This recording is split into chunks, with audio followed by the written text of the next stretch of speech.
warahmatullahi wabarakatuh. Perkenalkan, nama aku Yurensi Nabila Febriani dari kelas 5O dengan NIM 2020143597. Di sini aku akan memaparkan materi yang berjudul Bimbingan Belajar bagi Anak Sekolah Dasar.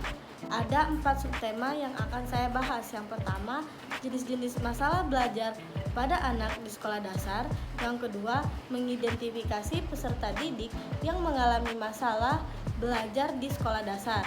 Yang ketiga, ada faktor-faktor penyebab terjadinya masalah belajar di sekolah dasar. Nah, submateri yang keempat itu upaya membantu peserta didik mengatasi masalah belajar. Kalau kita masuk ke submateri yang pertama, yaitu jenis-jenis masalah belajar pada anak sekolah dasar. Yang pertama ada disleksia, gangguan kesulitan membaca atau menulis. Yang kedua ada dispraksia, gangguan pada kemampuan motorik anak. Yang ketiga ada disgrafia, gangguan belajar kesulitan menulis. Yang keempat ada diskalkulia, gangguan kesulitan berhitung atau memahami konsep matematika. Yang kelima ada auditory processing disorder, yaitu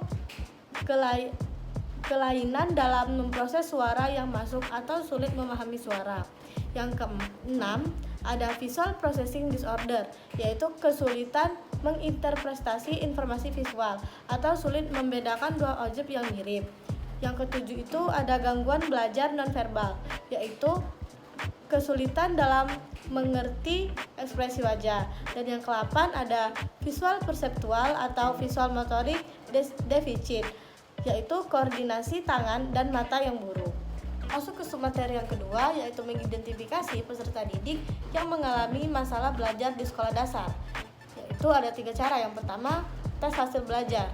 Artinya, alat yang disusun untuk mengungkapkan kapan sejauh mana peserta didik telah mencapai tujuan pengajaran yang ditetapkan sebelumnya. Yang kedua ada tes kemampuan dasar, yaitu setiap peserta didik memiliki kemampuan dasar atau kecerdasan tertentu. Nah, jika memiliki IQ 100, maka hendaknya mencerminkan IQ-nya. Yang ketiga itu ada skala sikap dan kebiasaan belajar. Artinya dengan mengetahui sikap akan kebiasaan belajar ini, peserta didik dapat diketahui apakah sudah memadai dan perlu dipertahankan. Masuk ke submateri yang ketiga, yaitu faktor-faktor penyebab terjadinya masalah belajar di sekolah dasar. Ada 2 faktor, yaitu faktor internal dan faktor eksternal. Yang pertama itu faktor eksternal. Di sini dipengaruhi oleh 2 faktor, yaitu faktor fisiologis yang berupa sakit atau kelemahan dan kecacatan tubuh. Yang kedua itu ada faktor psikologis.